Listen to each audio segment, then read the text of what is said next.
Muy buenas tardes, nuevamente bienvenidos a un evento más de la Asociación Nacional de Magistrados de Circuito y Jueces de Distrito del Poder Judicial de la Federación Tercera Región, aquí en la Ciudad de México. En esta ocasión, como moderador, vamos a tener al magistrado Osmar, quien nos va a hacer favor de presentar a nuestros ponentes y llevar la mesa. Osmar, adelante. Muy buenas tardes tengan todos ustedes. Para nosotros es un privilegio tener a nuestros participantes en la mesa el día de hoy. El ministro don Guillermo Ortiz Mayagoitia, el magistrado Neófito López Ramos. Antes de continuar, por favor, un aplauso por su presencia.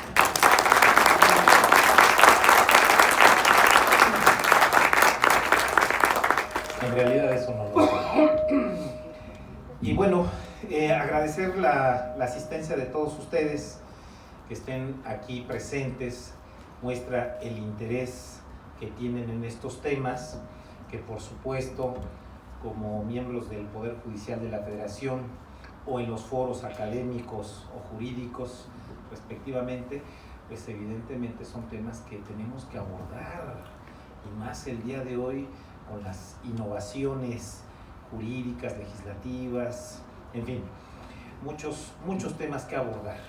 Y la Asociación Nacional de Magistrados de Circuito y Jueces de Distrito del Poder Judicial de la Federación, pues tenemos especial interés en continuar, estar al día con esos temas y ponerlos sobre la mesa, sobre todo para la reflexión. Y agradecer también la presencia del magistrado Humberto Román Franco, nuestro director de nuestra mesa directiva de la Asociación Nacional aquí en la Ciudad de México, quien evidentemente participa mucho en la organización de estos eventos, a quien también le reconocemos su labor. Muchas gracias, Humberto. Bueno, en primer lugar, me permito presentar al ministro don Guillermo Ortiz Mayagoitia, que en realidad pues no es necesaria su presentación. Todos ya lo conocemos su trayectoria, su trascendencia. Sin embargo, de cualquier manera hago énfasis en alguno de sus antecedentes. Esencialmente,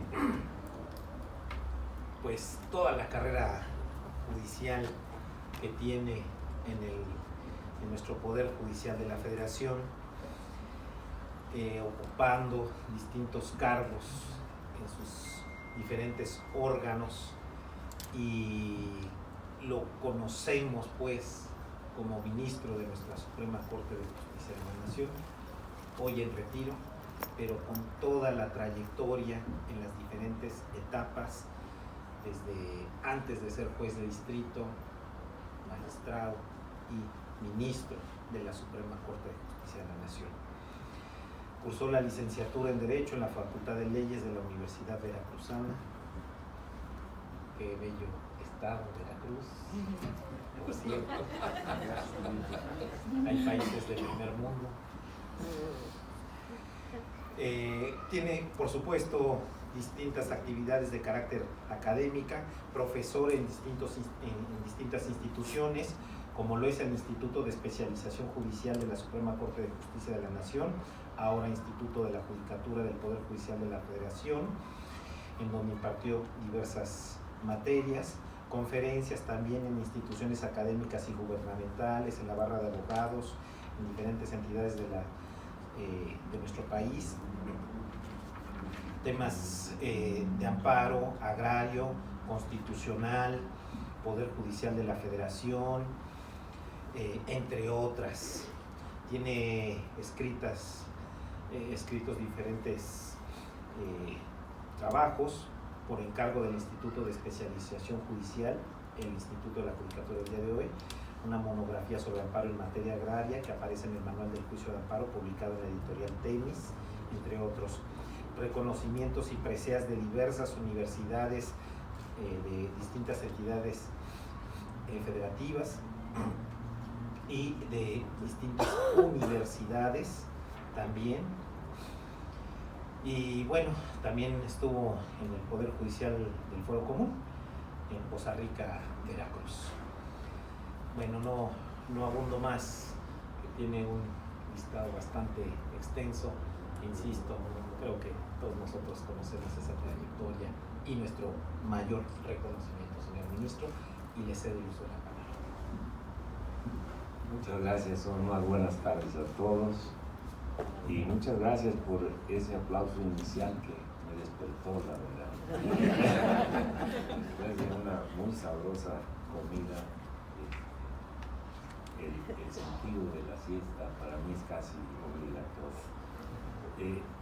Quiero decirles primero que nada, por honestidad intelectual, que esto que voy a decirles a continuación es la repetición de algo que llevé a una reunión internacional de árbitros que se celebró en esta Ciudad de México. Quizás algunos tuvieron ocasión de verla y ahora tendrán tal vez oportunidad de replicar o de aportar algún comentario interesante.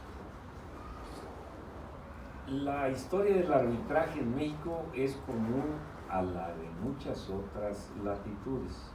Por mucho tiempo se le vio solamente como una actividad permitida a la que podían acudir libremente los interesados, estableciendo ellos mismos las reglas para el desarrollo del proceso y las cuestiones de fondo.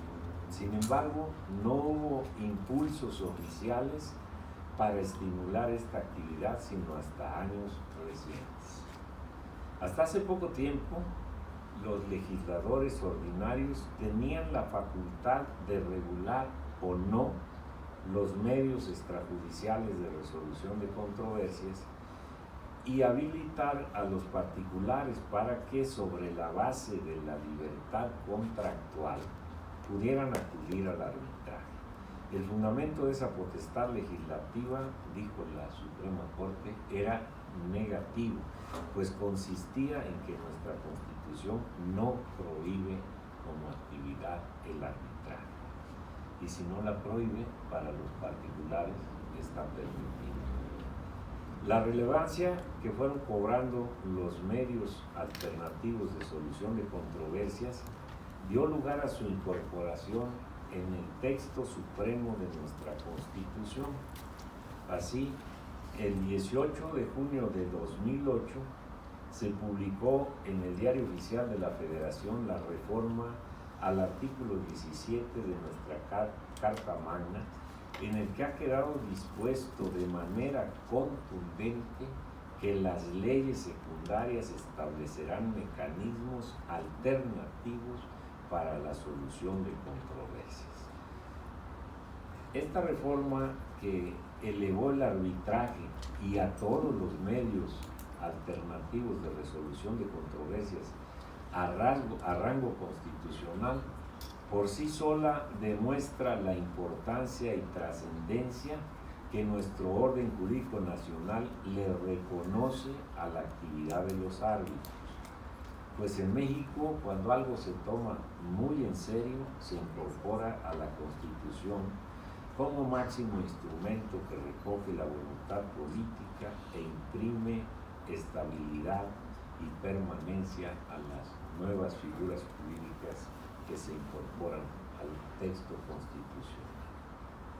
Sin embargo, la nueva realidad de que el derecho de acudir al arbitraje esté comprendido dentro de los derechos humanos fundamentales que nuestra Constitución reconoce, da lugar a la inquietud de determinar si la posibilidad de acudir al arbitraje es o no un nuevo derecho humano.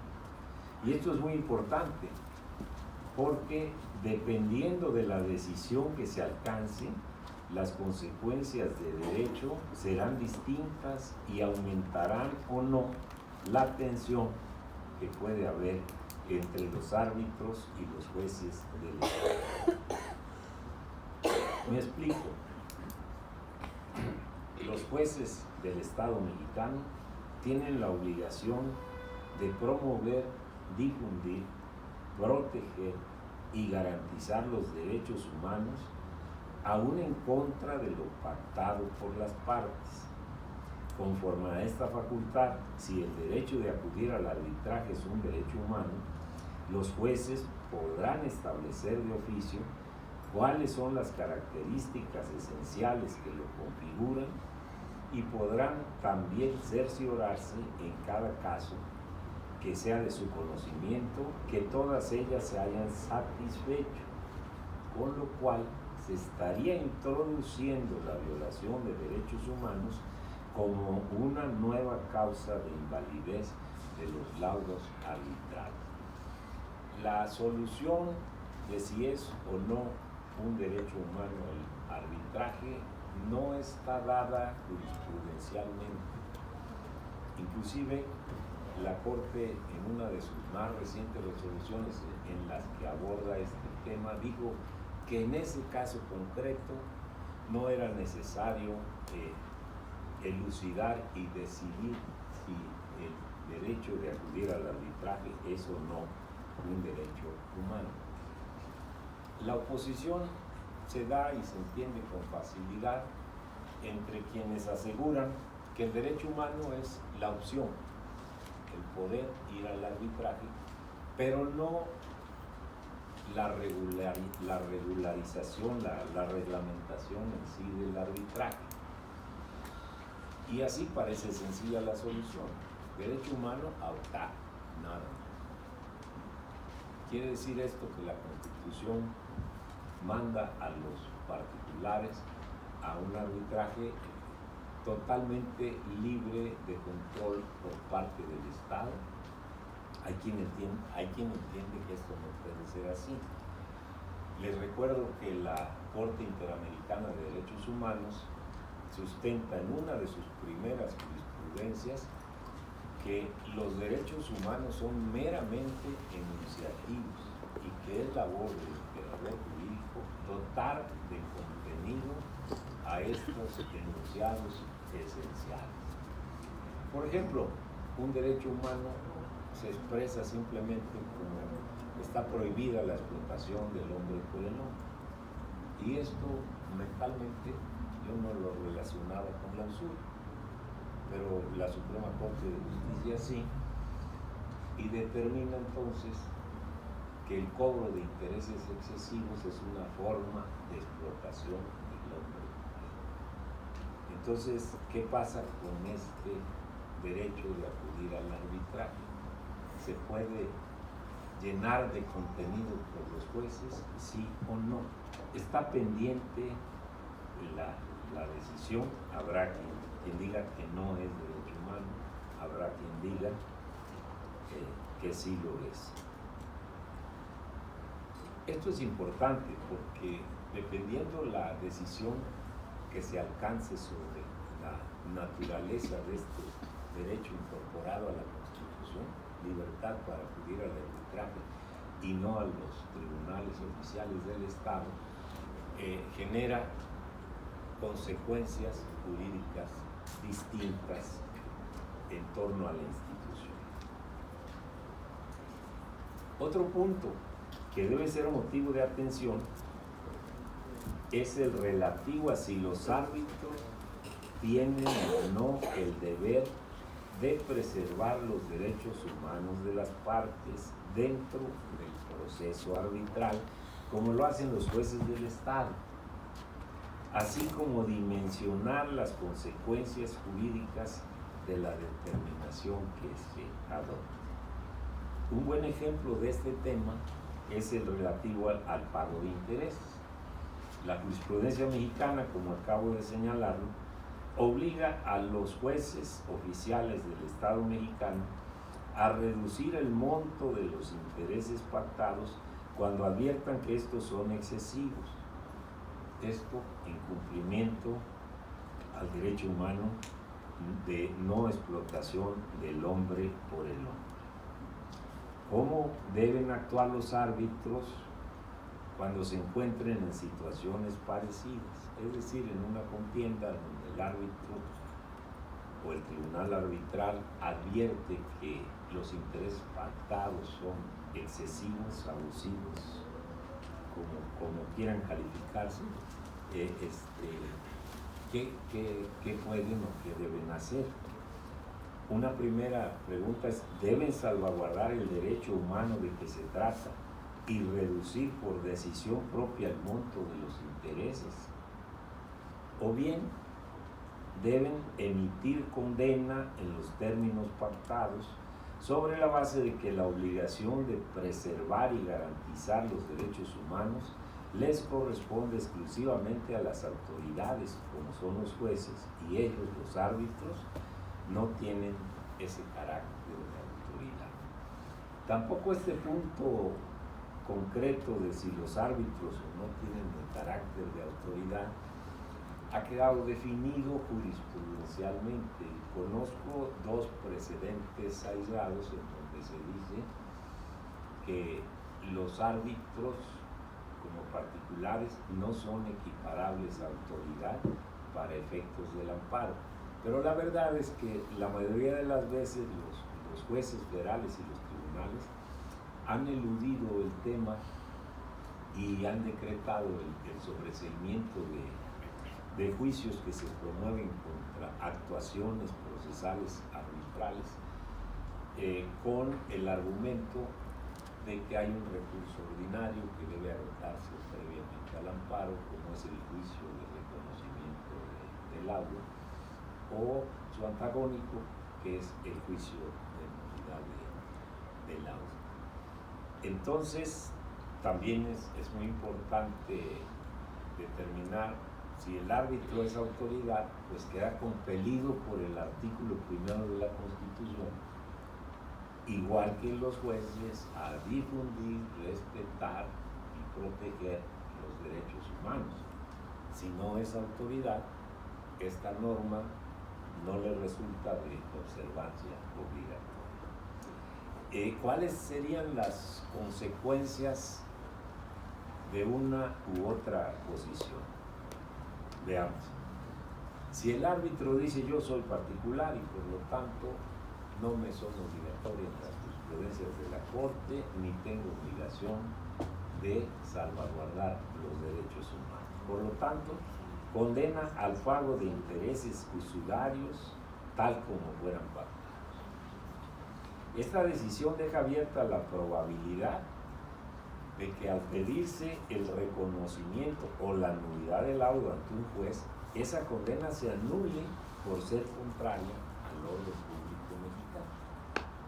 Como hay jurisprudencia que dice que nadie debe pagar intereses usurarios, y esto atañe a una cuestión de orden público, se invalida la condena al pago de intereses. Y si se anula, tiene que ser por la totalidad de la condena a los intereses, ya que el juez estatal no tiene facultades para modificar el laudo porque actúa dentro de un procedimiento esencialmente anulatorio y no de jurisdicción plena. Cuando en una apelación el tribunal de alzada ve que el juez no hizo esta prudente reducción de los intereses, como tiene jurisdicción plena, puede modificar la sentencia y reducir los intereses. Eso no se puede hacer en el juicio de reconocimiento del laudo ni en el de nulidad. Tendría que negarse el reconocimiento en esa parte, o en el de nulidad se tiene que declarar la nulidad de la condena total, sin que el juez estatal asuma la facultad de reducir intereses.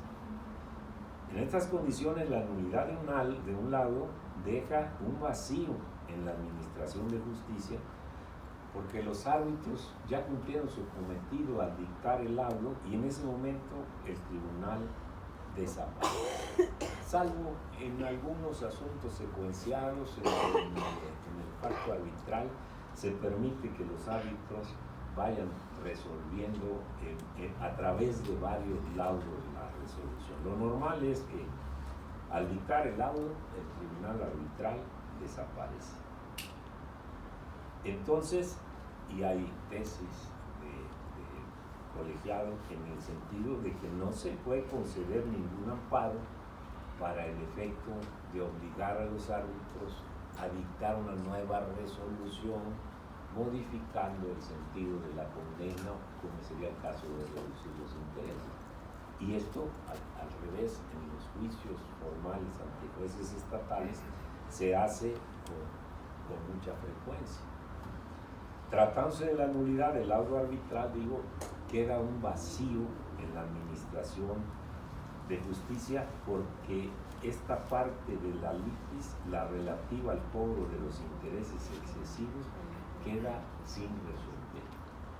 Ya no hay, es decir, sí hay maneras si las partes se ponen de acuerdo y designaran un nuevo tribunal arbitral para que haga este ajuste, pero será por decisión de las partes, no por obligación del tribunal.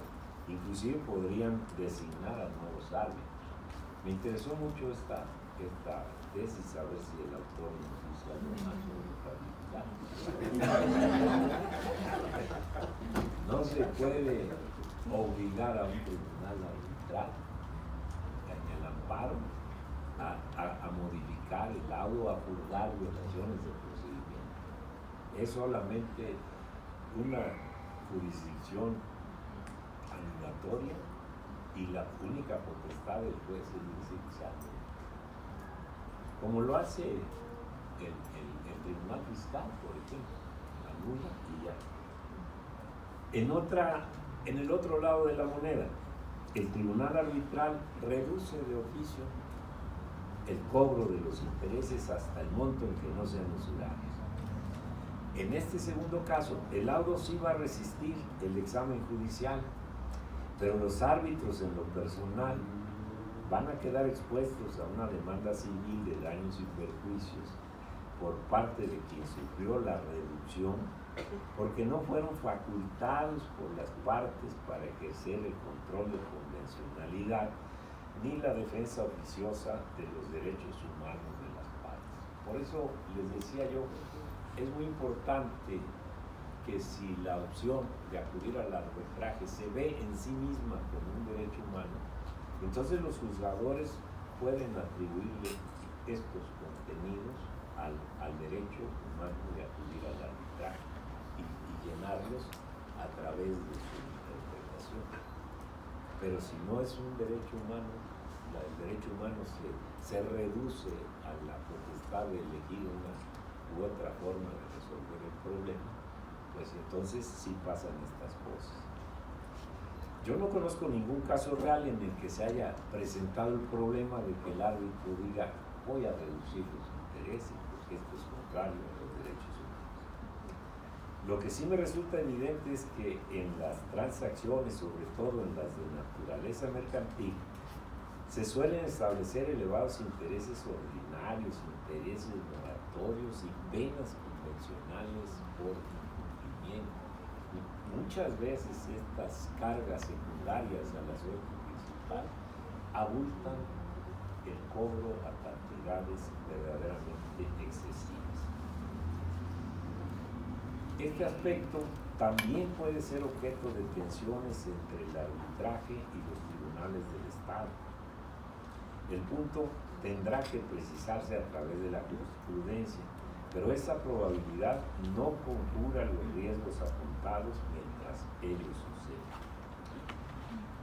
Otro aspecto interesante es el relativo a que nuestro derecho consagra el principio de libre contratación entre las partes y los árbitros. De allí ha dicho la Corte, los árbitros pueden establecer libremente sus honorarios. ¿Por qué?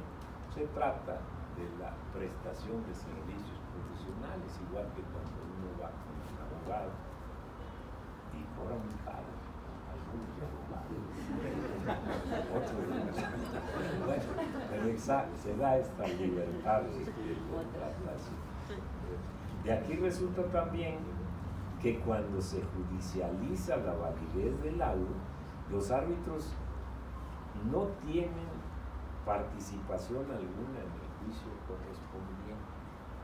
Hasta ahora los señores jueces no les han dado intervención a los árbitros. Más bien como que se respeta el principio de que deben ser un tercer objetivo en la relación procesal y que no tienen ningún interés jurídico que defender en el juicio de nulidad ni en el amparo.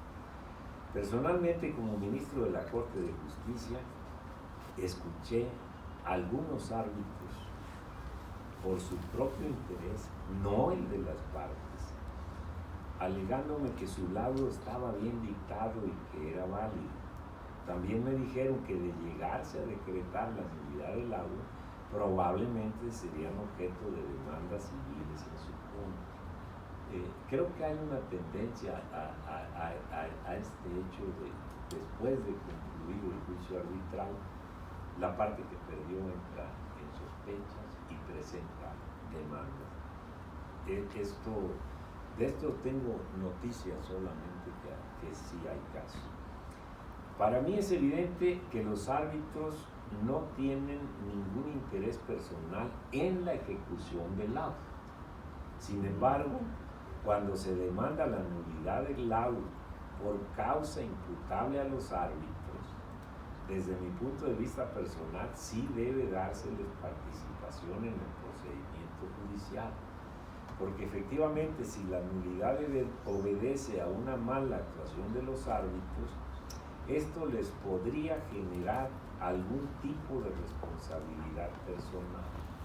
Legalmente no está prevista su participación en el juicio de nulidad ni en el amparo, pero al igual que en el caso de los notarios públicos, cuando la causa de nulidad les sea imputable a los árbitros, considero que se les debe reconocer legitimación procesal activa y en su caso llamarlos como terceros interesados al juicio. Varias causas de nulidad inciden directamente en la conducta de los árbitros. Conforme al Código de Comercio, la regla general es que el laudo debe estar fundado y motivado, salvo que las partes en el pacto arbitral convengan otra cosa. Entonces, esta obligación de fundar y motivarse puede dar lugar a la nulidad del laudo y es imputable a los árbitros y no a las partes. Otro es el exceso de jurisdicción sobre asuntos que no están comprendidos dentro del pacto arbitral. Todo lo que excede al pacto arbitral es motivo de nulidad del laudo, al menos en esa parte, o bien cuando no resuelven sobre todos los puntos que fueron materia del pacto arbitral. Allí hay responsabilidad personal de los árbitros. Por lo demás, me doy cuenta y reconozco que los tribunales nacionales, en particular el Poder Judicial de la Federación y la Suprema Corte, son de vocación pro arbitraje y han desarrollado una amplia doctrina judicial al respecto. Las tensiones entre árbitros y jueces no suelen darse. Hay diversas obligaciones de la judicatura formal para apoyar a los árbitros en el decreto de medidas cautelares, por ejemplo, en la designación de algún árbitro cuando las partes no logran ponerse de acuerdo en quién debe de ser esta función, en recepción de algunas pruebas que por razón de distancias geográficas conviene que se practiquen precisamente en el lugar donde viven los testigos y los peritos, y entonces tienen estas funciones de auxilio al arbitraje. Tampoco sé que se usen mucho o poco, solo la de medidas cautelares sí ha dado lugar a algunos temas. Pues es cuanto vine a decirles. Muchísimas gracias.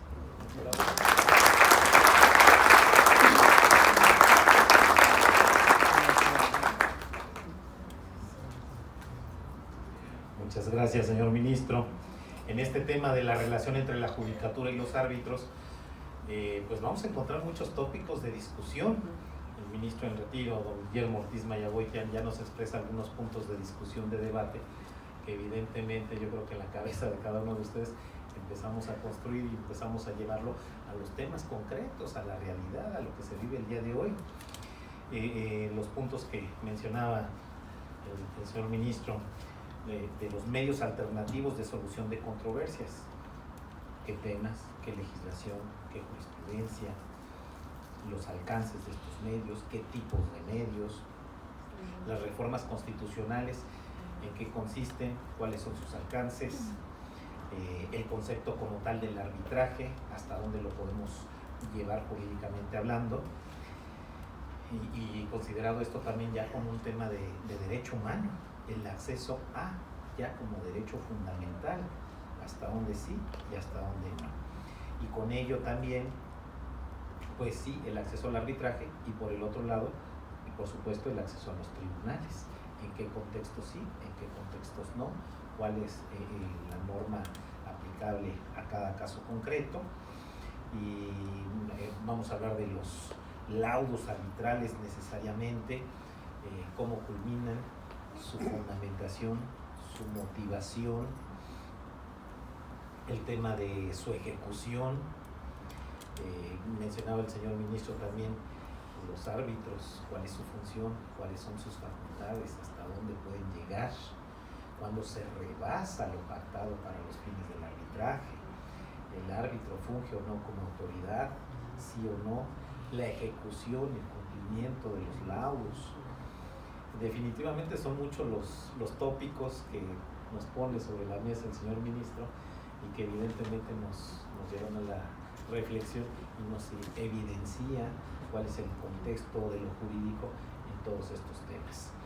Bueno, pues siguiendo con esto y apelando al autor de aquella tesis, cedemos el uso de la voz ahora al magistrado Neófito López Ramos, pero antes de entrar en este tema de la relación entre la judicatura y los árbitros por parte de nuestro segundo exponente, hacer una breve mención de su referencia curricular. Por supuesto también un amplio desarrollo en la carrera judicial en sus diferentes etapas, hasta pasando por juez de distrito y magistrado de circuito, actualmente en la materia civil. Cuenta con doctorado en Derecho Civil, doctorado en Humanidades honoris causa, maestría en Derecho de Amparo. La licenciatura la llevó a cabo en la Universidad Nacional Autónoma de México. Distintos cursos de especialización judicial, taller de protección de los derechos fundamentales, taller de cumplimiento de la propiedad intelectual, temas selectos del pensamiento jurídico, derecho constitucional y amparo, entre otros. Docencia, pues clases en materia de amparo, electoral, jurisprudencia, amparo contra leyes, temas de constitucional, materia civil, por supuesto, seguramente en temas de arbitraje.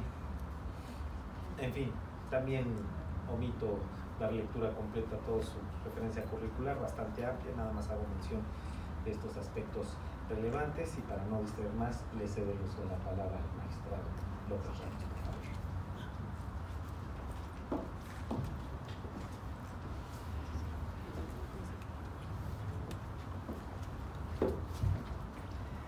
Ya lo decía el señor ministro don Guillermo Ortiz Mayagoitian, la comida estuvo deliciosa. Y me pongo de pie para garantizar que por lo menos alguien aquí no se quede dormido.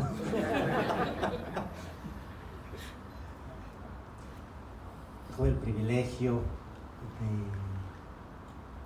estar como secretario de Estudio de Cuenta en la segunda sala de la Suprema Corte de Justicia de la Nación, y durante 1 año y medio o un poco más el privilegio de escuchar a los señores ministros y admirar del señor ministro Ortiz Mayagoitia esa claridad, esa agudeza que un día además escribe muchas cosas, pero en un acróstico de Día de Muertos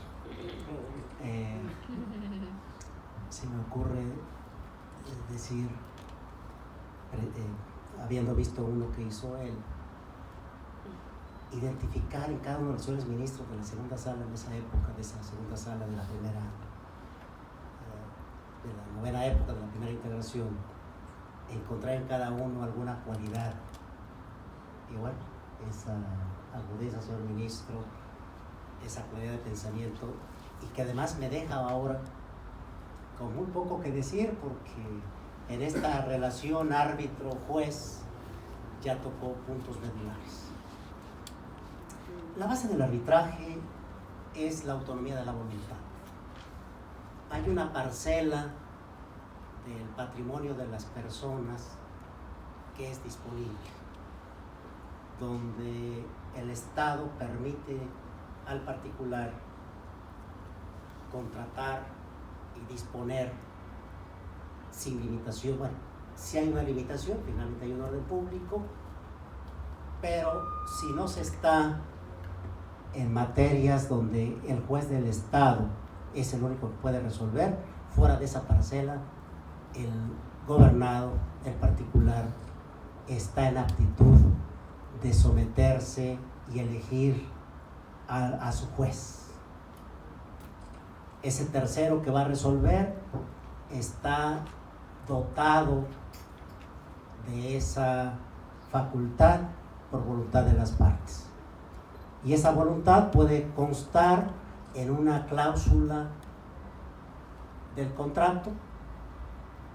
Hay contratos de arrendamiento donde ya está contemplada la posibilidad de que esa controversia que puede surgir entre arrendador y arrendatario sea resuelta por un árbitro.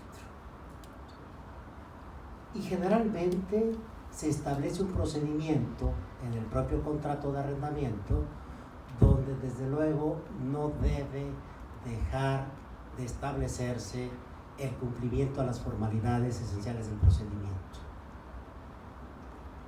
La limitante para la voluntad de las partes sería que no se pudiera pactar que dejara de ser notificado del juicio arbitral, o que se le vedara totalmente la posibilidad de probar, o que se le restringiera la posibilidad de que ese laudo sea resuelto en determinado plazo. Por lo demás, sí podrían reducir los plazos respecto de un juicio previsto en la ley. También podrían renunciar a recursos y permitir que el procedimiento esté libre de recursos que pudieran retardar la solución del procedimiento arbitral. El problema es cuando ya se tiene el laudo,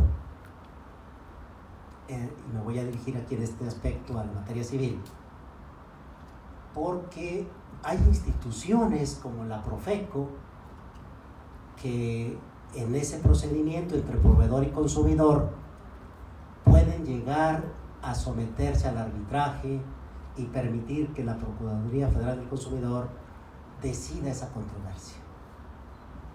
De hacerlo, el laudo que dicte esta Procuraduría va a constituir un título ejecutivo y permitirá abrir precisamente este juicio especial que inicia con ejecución. Ese laudo que dictara la Profeco tendría la calidad de cosa juzgada y permitiría que en este juicio ejecutivo se reclamara la ejecución y se iniciaría con requerimiento de pago, se embargarían bienes para responder de lo condenado en ese laudo. En esta vía de apremio, o bien elegir una vía de apremio, el vencedor en el laudo tendría dos opciones: iniciar con este laudo un juicio ejecutivo, con la ventaja de que ahí podría requerir de pago y embargar bienes para que se le respondiera del crédito, o decidir elegir la vía de apremio, una vía de apremio donde el juez reconoce la existencia de ese laudo y formula el requerimiento de cumplimiento. En esta vía de apremio, el deudor solamente puede oponer como excepciones, conforme al artículo 635 del Código Procesal Civil para esta ciudad las excepciones de que no fue notificado debidamente de la composición del tribunal arbitral, o que no fue notificado del procedimiento arbitral, o que el árbitro, como apuntaba el señor ministro, decidió una materia que excede al pacto arbitral, y en esa medida sería nulo ese laudo, y esa ejecución tendría que desecharse por estar el árbitro resolviendo sobre una materia que no fue comprometida en la cláusula arbitral o en el compromiso arbitral. El tema aquí es la procedencia del juicio de amparo. Si ya se dictó por el juez local el requerimiento de pago de rentas, en este caso que estoy planteando, y a la vez el lanzamiento de la localidad arrendada, procederá el juicio de amparo teniendo en cuenta que tenemos jurisprudencia en el sentido de que cuando se trata de actos dictados en el procedimiento de ejecución, el amparo solo procede contra la última resolución dictada en ese procedimiento, y que se ha definido en la propia ley de amparo, que es aquella que ordena el archivo del expediente o declara la imposibilidad jurídica o material para hacerlo. Lo relevante de este planteamiento será que cuando el juez del Estado tiene por presentado el laudo y le da cabida a la vía de apremio o al título ejecutivo, está dotando de imperio a este laudo que materialmente es una resolución, tiene la estructura de una resolución, está resolviendo el fondo de una litis que vincula a las partes. El juez del Estado lo único que puede hacer es negar la ejecución bajo estos supuestos del artículo 635 y el cajón grande, que sería que el laudo fuese contrario al orden público. Y sobre el orden público, bueno, la Suprema Corte de Justicia de la Nación al resolver controversias constitucionales ha establecido criterios de qué debemos entender por orden público. Pero yo me quedo con la definición muy sencilla. No sabría cómo describir al orden público, pero cuando lo vea, lo voy a reconocer.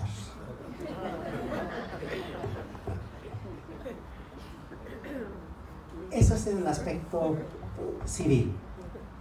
En el aspecto mercantil,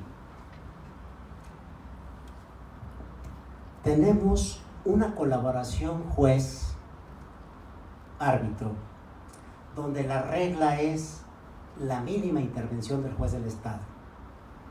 Para que el juez del Estado pueda intervenir en el procedimiento arbitral, se requiere que haya una disposición expresa que lo autorice. El señor ministro, don Guillermo Ortiz, ya precisó que en materia de desahogo de pruebas es necesario que intervenga el juez del Estado. ¿Por qué?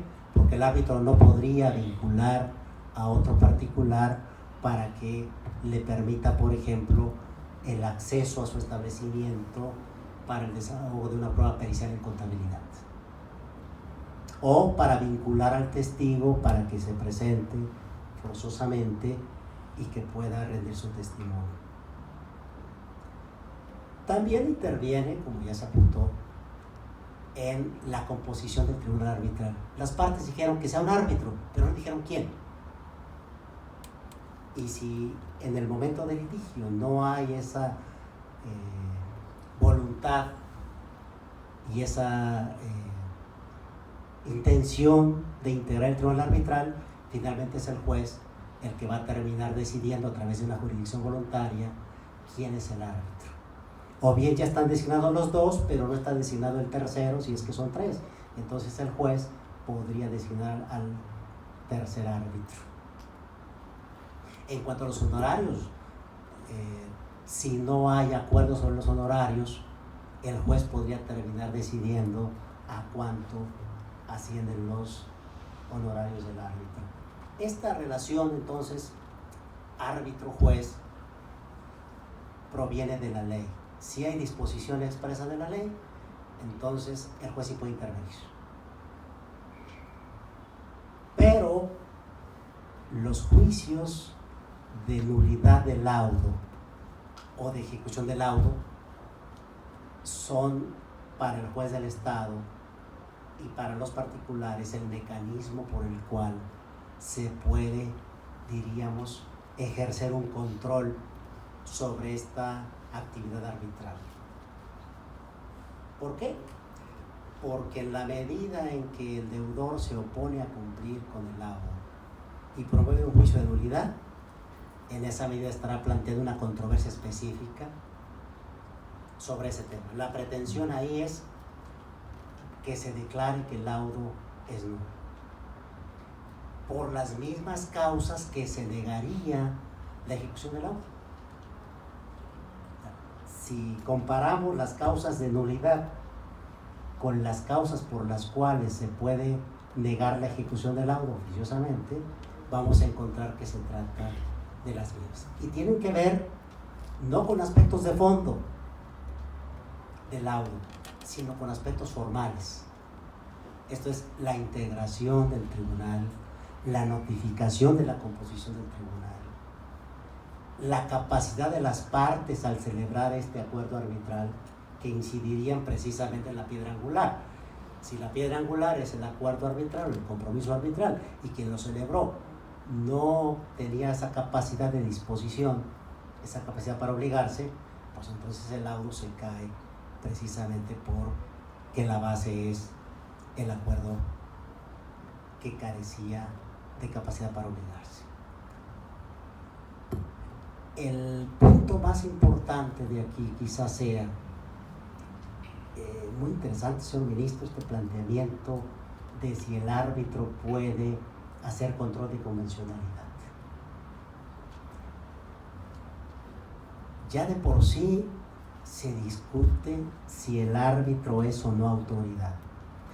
Cuando se trata de árbitro institucional, ya hay criterio de que sí podría dársele esa calidad a la Profeco, a la Comisión Nacional Bancaria de Valores, a estas instituciones, a la CONAMET,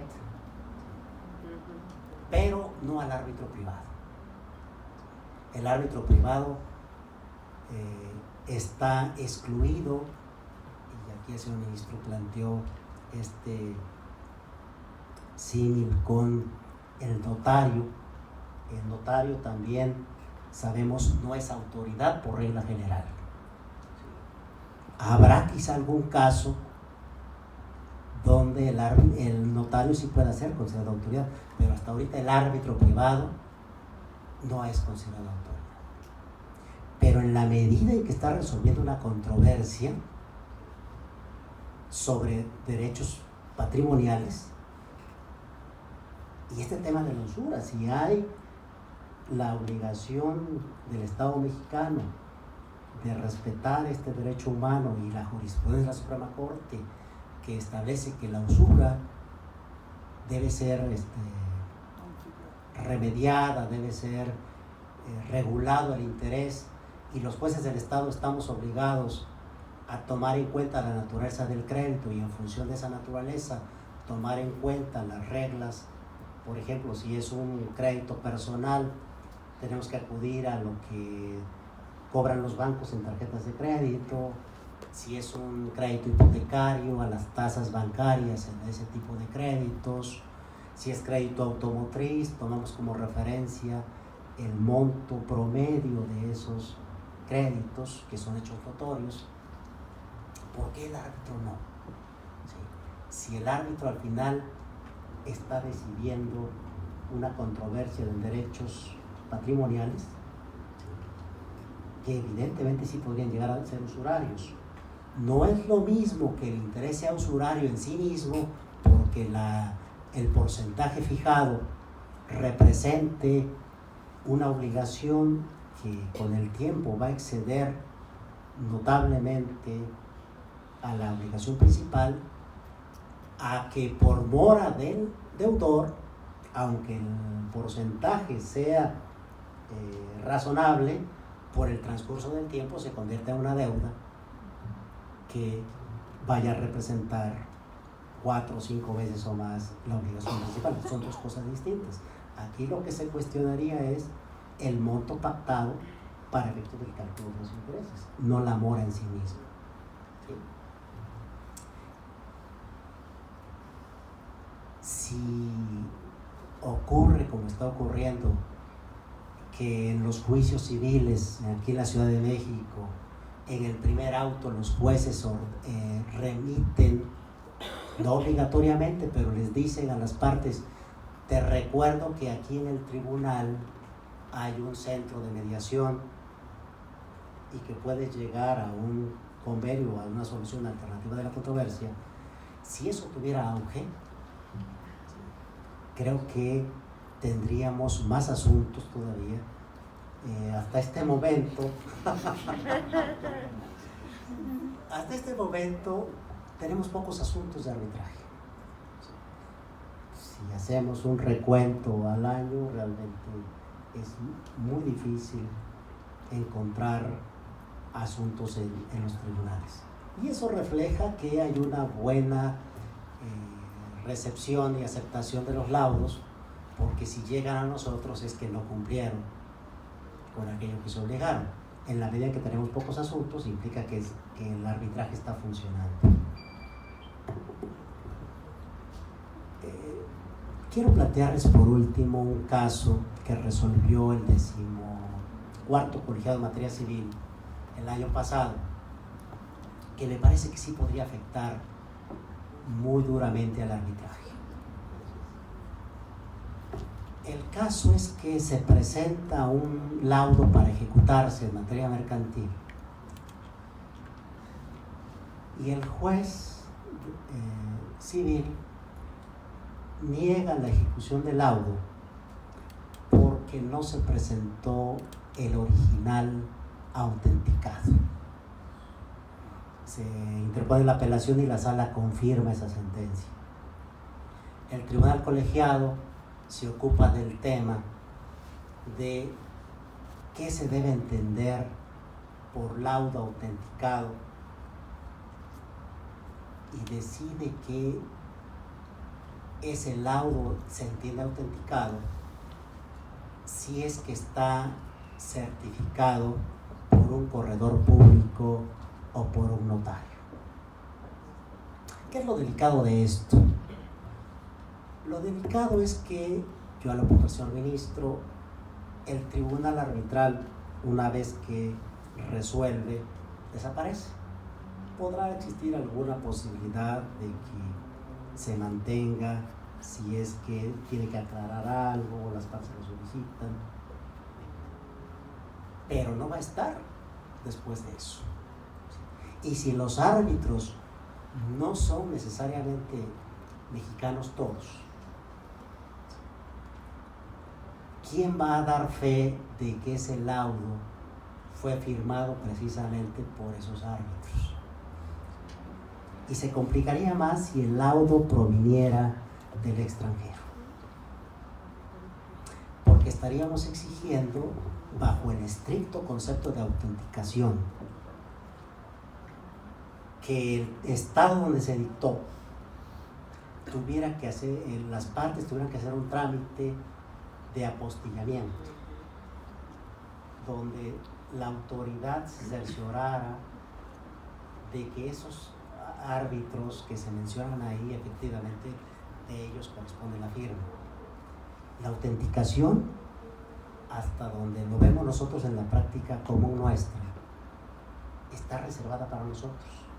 Yo recuerdo que cuando giramos una carta rogatoria a un país extranjero, hay un trámite ante el Consejo de la Judicatura para que se valide que somos jueces de distrito o registrados, y luego interviene en Relaciones Exteriores, hay un trámite interno.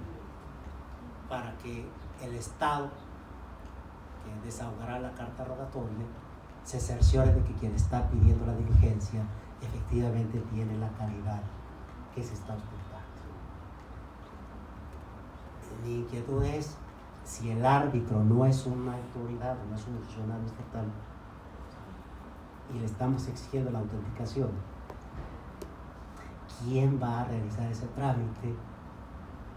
Y si el Estado donde se emitió el laudo va a identificar y decir, bueno, si tú eres el árbitro. El colegiado al final resolvió y dijo, no te preocupes, que lo certifique un corredor público o un notario. Y entonces pienso que se está dictando el laudo y el notario debe estar ahí presente para ¿quién es ese que lo está dictando? No es crítica para mis amigos el 14. Pero me parece que está publicada la tesis y ahí está la tesis en ese sentido. Pero me deja la inquietud. Primero, de si debe ser un estudio oficioso y si el juez del Estado se debe cerciorar de que el laudo está autenticado bajo ese criterio de su cuarto código, o si debe ser opuesto como excepción por el deudor. Porque el juez, creo que en el único caso en el que puede analizar oficiosamente una causa de no ejecución del laudo, es tratados de orden público. Los demás supuestos de si se integró el tribunal arbitral, si lo notificaron, etcétera, debe ser materia de excepción. Pues lo dejo ahí para su conciencia. Muchas gracias.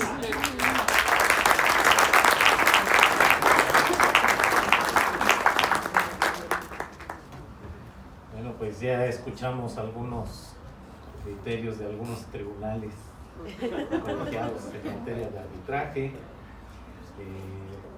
Igualmente los tópicos que se plantean pues son los tópicos de discusión, de reflexión, de análisis, de fijación de alcances, autonomía de la voluntad en el tema del arbitraje, hasta dónde se puede ejercer este derecho, alcances, contratación, concepto de orden público involucrado en el tema del arbitraje. Arbitraje, entiéndase privado público, Profeco, consumidor, proveedor, los lineamientos de la norma que lo rige, y esto lo podemos llevar a otras especialidades. Laudo, título ejecutivo, sí o no, y hasta dónde, por qué y cómo. Se puede considerar el tema de cosa juzgada, la procedencia del juicio de amparo, juez igual a árbitro, sí o no, hasta dónde. El apuntamiento también que ya hacía mención el ministro don Guillermo Ortiz sobre el control de convencionalidad.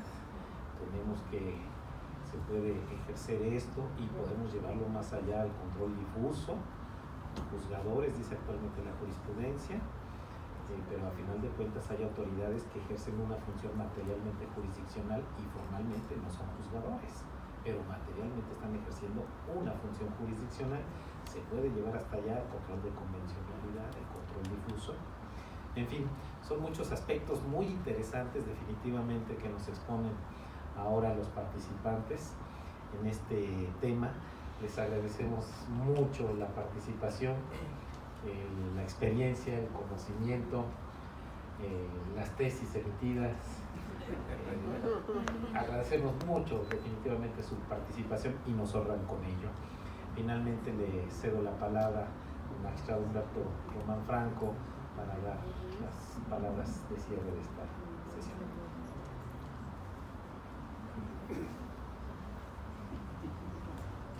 Muchas gracias. Vale la pena comentar que parte del culpable de que exista la asociación es Neófito. Él es el que estuvo dando lata que nos juntáramos y quisiéramos algo. Y también es el culpable indirectamente de que yo hubiese sido el primer director nacional, porque si no me hubiera insistido en estar con él y apoyarlo, no hubiera llegado a ser el director nacional, y además estar aquí, y el hecho de que hoy sea director de la región es culpa de Osmar.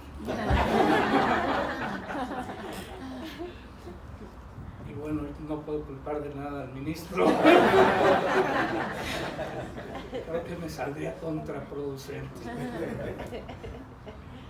Pero cuando menos sí lo podemos, entrecomillado, culpar de las inquietudes que nos deja con su plática. Y generalmente yo busco no estar en la mesa porque para eso hay un moderador, pero me hicieron estar aquí, y una de las cosas por las que no me gusta mucho es porque dicen que uno está aquí constantemente y parece que quiere uno estar en todos lados. No es cierto. Aquí tengo dos civilistas, un administrativista, me dejan, pero sí, totalmente fuera de materia. Y luego aquí enfrente el subdirector laboral, pues entonces, ¿dónde quedamos? Y además otros compañeros que también son de otras materias.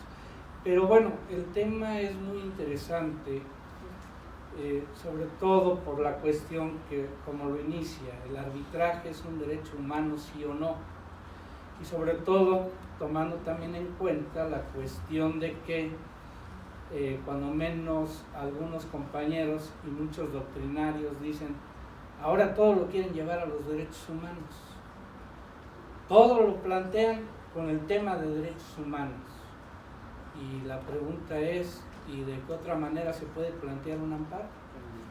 Si se trata de eso. Y entonces, bueno, tema de derechos humanos, me parece que sí. Me parece que tiene que ver con una oportunidad que tiene cualquier ciudadano de que el Estado cumpla con su función de justicia a través de los medios necesarios para resolver los conflictos. Me lleva la pregunta, ¿no será que primero aparecieron los árbitros y luego los jueces? Porque finalmente la solución de los conflictos se dio hace muchos ayeres, para no hablar de años, y tendríamos que hablar de siglos, en donde dos personas tuvieron un conflicto y un tercero se metió de metiche y dijo, yo les ayudo a resolver el problema. Y en ese tiempo no hablaríamos de jueces, hablaríamos tal vez de la palabra árbitro. El árbitro debe autolimitarse por los derechos humanos. Bueno, tratándose del tema del derecho internacional de los derechos humanos, se hace un poco de estudio en relación a que, si bien es cierto de alguna manera, primero se exigió el reconocimiento de que se tienen, no porque los otorgara alguien, sino porque son inherentes a la persona, y se enfrentaban a órganos del Estado. Actualmente ya no estamos hablando solo de órganos del Estado, ya estamos hablando del derecho humano enfrentado a actos de particulares. De hecho, en la materia penal yo digo que el Código Penal es una actividad positiva del Estado para proteger los derechos humanos de las personas frente a particulares. Un derecho humano es la vida. Tenemos un tipo que dice que el que priva de la vida comete un acto ilícito y debe de ser castigado. Y esto lo señala de alguna manera para tratar de evitar de que alguien violente ese derecho humano. La no explotación del hombre por el hombre, los intereses.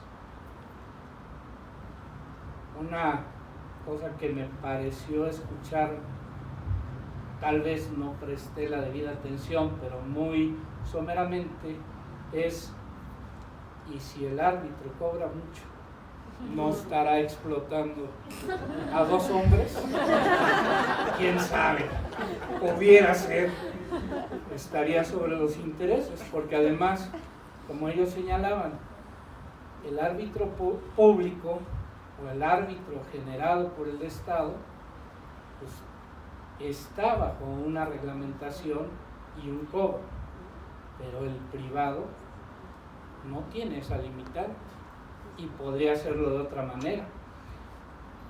Esto me llevó a recordar que últimamente los contratos de arrendamientos ya traen todo un capitulado para en caso de que existan conflictos, y se señala el árbitro, se señala cuál es el pago, etcétera, etcétera.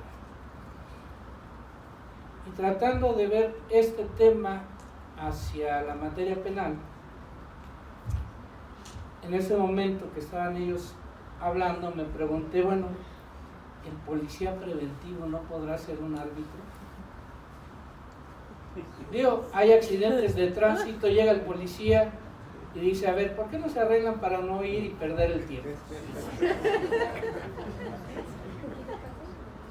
¿No será una especie de árbitro? El ajustador llega y, ¿por qué no se ponen de acuerdo? Pues es una forma de tratar de solucionar los conflictos.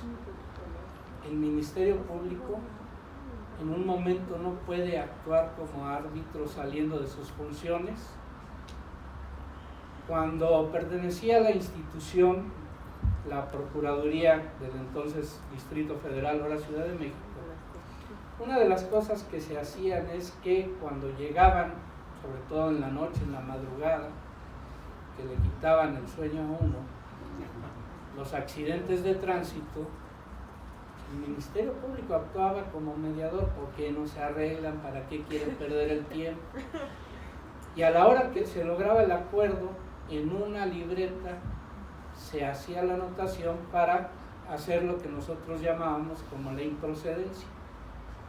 No se va a proceder en contra de nadie porque llegaron a un arreglo y firmaban las dos partes. El criterio de oportunidad ahora que tanto se alude, de alguna manera se trata de eso, que las partes lleguen, que la víctima quede satisfecha, lleguen a un arreglo y el Ministerio Público en un criterio de oportunidad no ejerce la acción penal, independientemente de si el delito es de querella o de denuncia. Advierte que ya no es necesario seguir llenando los juzgados de asuntos que la verdad no valdrían la pena.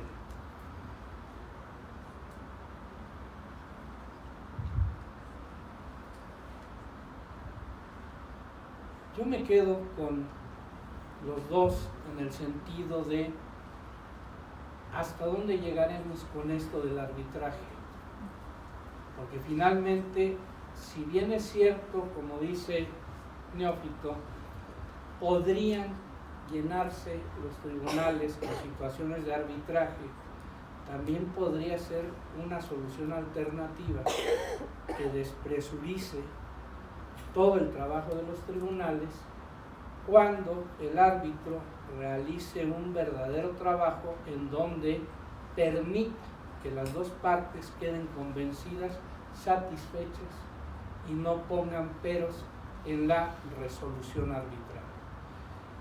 Con esto termino mi intervención, porque los que vinieron aquí a decirnos su experiencia son ellos. Yo solamente estoy aquí de metiche porque me dijeron que estuviera, porque yo debería de estar allá enfrente y no metiéndome en esto. Le regreso al magistrado Osmar el uso de la palabra para que él continúe y veamos a dónde llega. Nuevamente, muchas gracias. Un aplauso y un reconocimiento a nuestros participantes el día de hoy. Y a nombre de la Asociación Nacional de Magistrados de Circuito y Jueces de Distrito del Poder Judicial de la Federación, nuestra tercera región, Ciudad de México, nos permitimos otorgar este reconocimiento por su participación al ministro en retiro, don Guillermo Ortiz Mayor.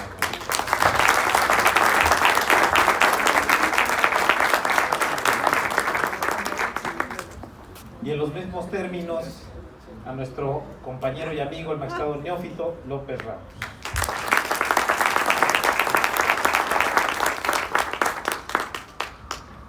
Judicatura y arbitraje, que esto sea enriquecedor para todos ustedes, sirva de reflexión, de análisis, y pues muchas gracias por su asistencia y nos vemos en la siguiente. Espérate, todavía faltan. Tú, a ti también te toca reconocimiento. Por haber sido